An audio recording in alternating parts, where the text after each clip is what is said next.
नमस्कार, सबका शुभ हो। किसी का कोई प्रश्न कोरोना से संबंधित?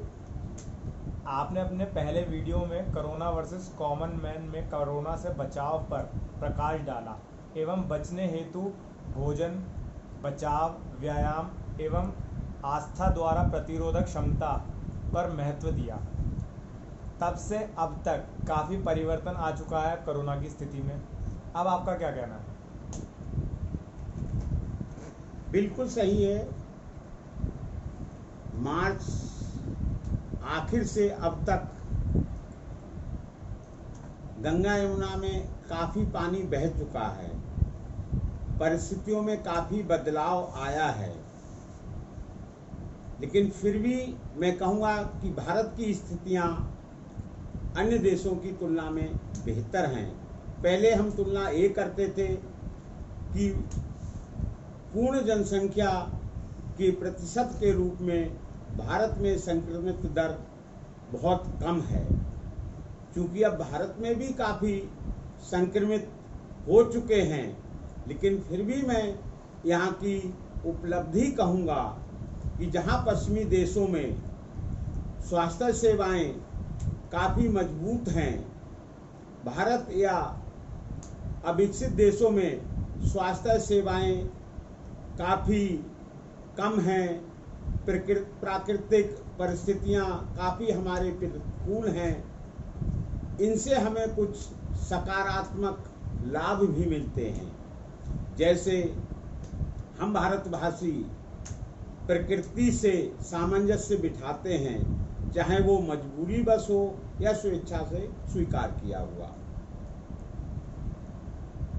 प्राकृतिक दशाओं के कारण अनेक कीटों एवं बीमारियों का प्रकोप होता है, जिसका हमारा शरीर अनुभव करता है, और ये अनुभव हमें प्रतिरोधक क्षमता के प्रति अनुभववान बनाता है। परिवर्तन निश्चित तौर पे हुए हैं, तो हमें अपने विचारों में या कार्यविधि में भी परिवर्तन करना पड़ेगा। जहाँ पहले मैं सोशल डिस्टेंसिंग की बात करता था, अब चूंकि काफ़ी लोग संक्रमित हो गए हैं, तो सोशल डिस्टेंसिंग बचाव के लिए कहना एक उचित शब्द ना होगा। रोग रहित डिस्टेंसिंग आप कह सकते हैं, या शारीरिक दूरी आप कह सकते हैं। सोशल डिस्टेंसिंग ना होके एक सोशल इन्वॉल्वमेंट ज़्यादा आवश्यकता है कि जो हमारा सामाजिक समूह है वो हमें विषम परिस्थितियों में हिम्मत बनाए रखे, उनकी भावनाओं से हम प्रसन्न रहें, एक दृढ़ निश्चयी बने। बाकी जो चीज़ें हैं, जहां मैं पहले कहता था कि बचाव ही इलाज है, अब मैं कहूँगा कि बचाव भी इलाज भी। बचाव के बारे में आप एक वाक्य कह सकते हैं कि कोरोना से जो डर गया वो बच गया। लेकिन अगर किसी को कोरोना हो ही जाता है, बीमारी गले पड़ ही गई है, तो भी हम अपना विश्वास ना छोड़ें और हम कहेंगे कि जो कोरोना से डर गया वो मर गया। कोरोना से लड़ने में हमारा दृढ़ निश्चय, हमें आशावान होना बहुत ही ज़रूरी है। शुरुआती दिनों में हमने देखा कि जहां सरकारी स्वास्थ्य सेवाओं में मृत्यु दर काफ़ी बढ़ी थी, उसके कारण ये थे कि उन्हें बिल्कुल मरीजों को अलग रखा जाता था, समाज से काट दिया गया था। उनके मनोरंजन के कोई साधन नहीं थे, उनकी अभिव्यक्ति के कोई साधन नहीं थे, उनको हिम्मत देने के लिए कोई साधन नहीं थे। सरकारी औपचारिकताएं नाम मात्र की थी।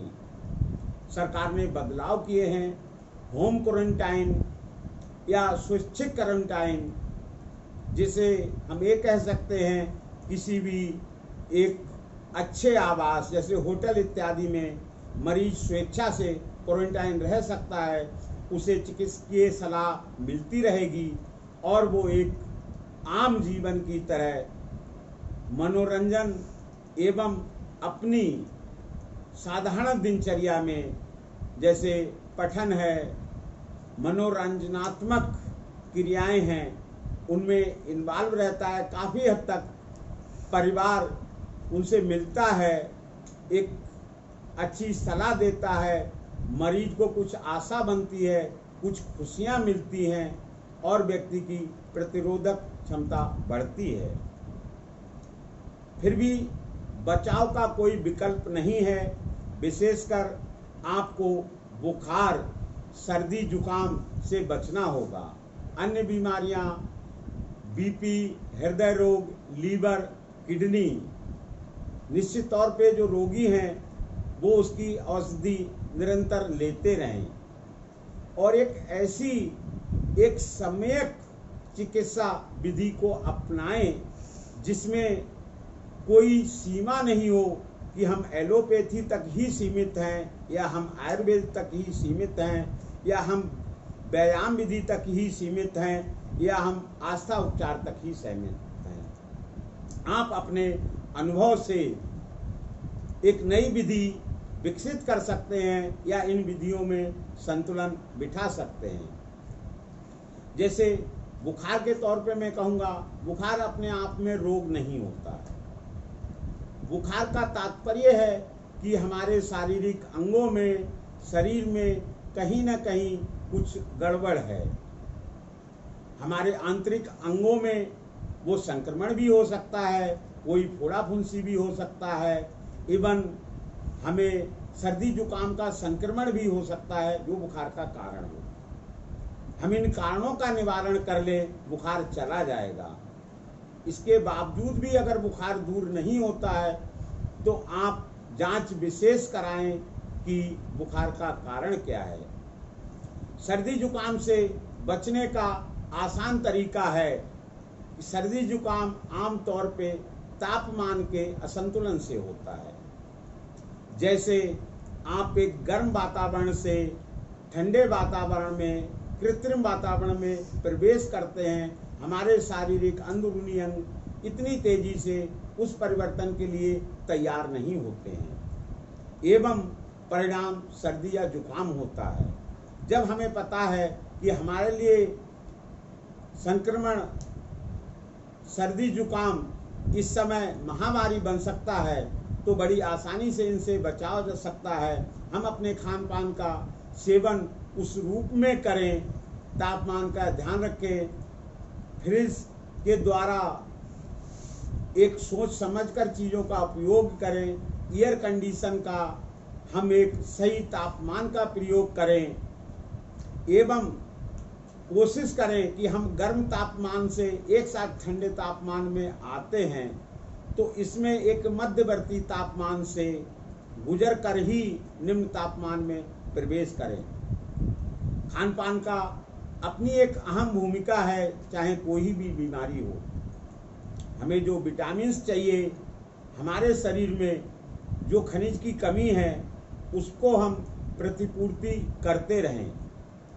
श्वसन क्रिया के लिए ये पाया गया है कि लोगों में ऑक्सीजन की प्रतिशत कम हुई है और उन्हें वेंटिलेटर या आईसीयू में भर्ती होने की सलाह दी गई है। लेकिन कुछ ऐसे भी रोगी थे जो आस्थावान थे, दृढ़ निश्चयी थे, उनके द्वारा कहा गया कि हम अपनी विधियों से, प्राकृतिक विधियों से इसे कुछ नियंत्रण कर लेंगे। अगर नियंत्रण नहीं होगा, वेंटिलेटर या आईसीयू का विकल्प तब होगा। ऐसे मरीजों ने अनुलोम विलोम, कपालभाति इत्यादि के द्वारा एक सही ऑक्सीजन लेवल को प्राप्त किया। जरूरी है कि आप पैनिक ना हो। निश्चित तौर पर आप पैनिक होंगे और आप डरेंगे, आपका श्वसन तंत्र पे अधिक दबाव पड़ेगा और आपको सांस लेने में दिक्कत आ सकती है। आस्था उपचार एक ऐसा उपचार है जिसके लिए आपको कुछ भी खर्च करना नहीं पड़ता है। केवल आप किसी भी सांकेतिक प्राकृतिक शक्ति में विश्वास रखें, ये अटलनीय है। प्रकृति जो भी करती है अच्छा करती है। इससे हम घृणा ना करके इस स्थिति को हम स्वीकार करेंगे, ईश्वर को, प्रकृति को धन्यवाद देंगे कि जो भी आपने हमें रोग दिया है शायद इसी में हमारी भलाई हो, भविष्य में होने वाले संक्रमणों के प्रति शायद ये हमारा अभ्यास सत्र हो। तो मेरी आपसे यही है कि आप अपनी विधियां चुने। रोगी के परिजनों प्रियजनों का खास दायित्व है कि वो एक अच्छे सलाहकार, अच्छे मार्गदर्शक की भूमिका निभाएं और अंतिम चरण तक आप उन्हें ये दिलासा देते रहें कि कुछ नहीं होगा और 100% इसका परिणाम निकलेगा और निकल रही है। वही कारण है संक्रमित रोगियों में मरने वालों की संख्या हिंदुस्तान में न्यूनतम है। शायद ही ऐसा कोई केस पाया गया हो जिस आदमी को और कोई रोग नहीं था और वो कोरोना से मर गया हो। अत्यधिक उम्र की वजह से इंसान देहावसान को प्राप्त हो सकता है। दूसरी बीमारियां अनियंत्रित हो जाएं और हमारी मौत का कारण बन सकती है। कोरोना उसमें मात्र एक धक्का लगाने का काम करेगा। अपने आप से कोरोना में ऐसी कोई ताकत नहीं है कि वो हमें हरा दे। तो मित्रों, जब कोरोना गले पड़ ही गया है तो हम मित्र समझकर उसका सत्कार करें और जिस तरह मेहमान के जाने का एक निश्चित समय होता है, कोरोना को धन्यवाद दें, भाई अब तू विदा हो जा, हमें प्रकृति भरोसे छोड़ दे। यही मेरी आपसे प्रार्थना है। नमस्कार, जय हिंद।